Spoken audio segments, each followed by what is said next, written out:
Perkenalkan, namaku Lailatul Islamia, NPM 1782090 dari kelas C, Fakultas Kedokteran Hewan, Universitas Wijayakusuma, Surabaya.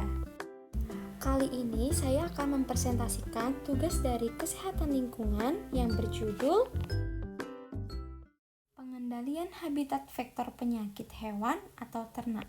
Nah, apa yang dimaksud pengendalian habitat vektor penyakit hewan atau ternak?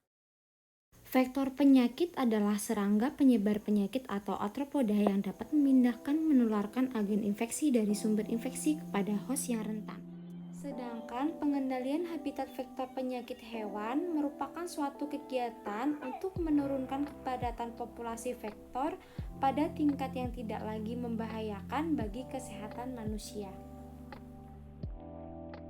Contoh vektor yang ada di sekitar kita seperti tikus, pinjal, lalat, dan nyamuk.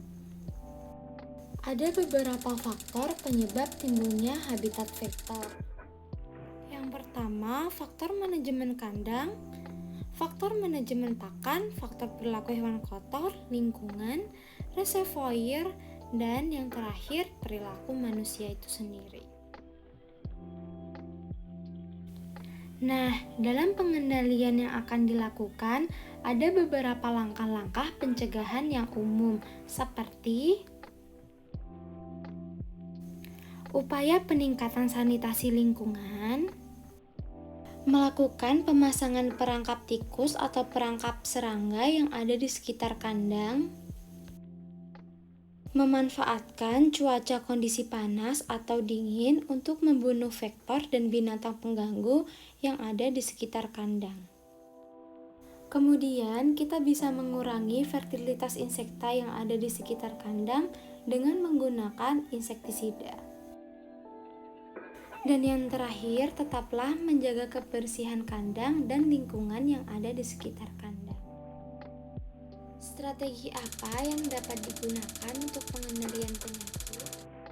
Kita bisa mendeteksi agen penyebar penyakit, mengurangi jumlah induk yang tertular penyakit, meningkatkan ketahanan induk yang rentan, mengurangi kontak antara induk yang tertular atau diduga tertular penyakit. Mari kita bahas satu-satu. Yang pertama, mendeteksi agen penyebar penyakit. Contohnya, surveillance. Surveillance menggambarkan proses aktif di mana data kasus penyakit dikumpulkan, dianalisis, dievaluasi, dan dilaporkan ke lembaga-lembaga kesehatan hewan yang memiliki tugas pengendalian penyakit. Nah, kita bisa melakukan penelusuran. Penelusuran lalu lintas hewan ternak merupakan salah satu cara penting untuk mendeteksi kawanan hewan yang tertular penyakit. Yang kedua, mengurangi jumlah induk yang tertular penyakit. Contohnya, kita bisa melakukan pemotongan satu ekor hewan atau hewan-hewan yang terkena kontak atau juga keseluruhan kawanan hewan yang tertular penyakit bisa dijadikan pilihan.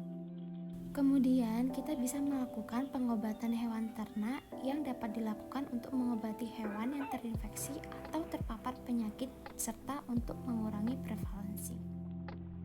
Dan yang ketiga adalah meningkatkan ketahanan induk yang rentan.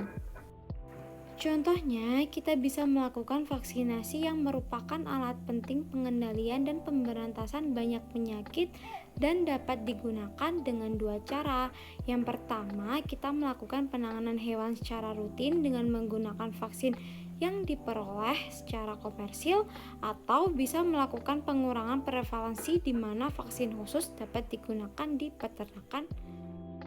Dan yang terakhir adalah mengurangi kontak antara induk yang tertular atau diduga tertular penyakit.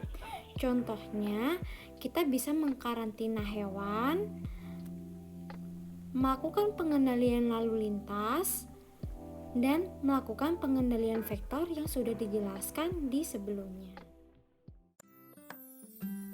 Nah, sekian presentasi dari saya. Semoga presentasi ini memberikan wawasan baru tentang pengendalian vektor pada hewan.